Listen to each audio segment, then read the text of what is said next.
فرعون کا ذکر قرآن میں بنی اسرائیل کے قصے میں آتا ہے۔ فرعون کا تکبر تاریخ اور ادب میں مشہور ہے۔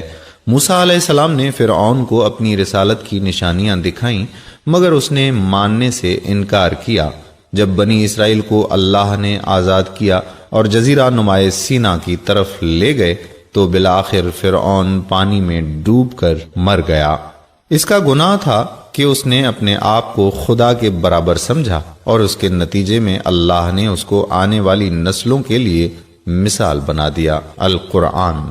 قوم قبط و عمالیق سے جو مصر کا بادشاہ ہوا اس کو فرعون کہتے ہیں۔ حضرت موسیٰ علیہ السلام کے زمانے میں فرعون کا نام ولید بن مصعب بن ریان ہے۔ یہاں اسی کا ذکر ہے۔ اس کی عمر 400 برس سے زیادہ ہوئی۔ آل فرعون سے اس کے متبعین مراد ہے۔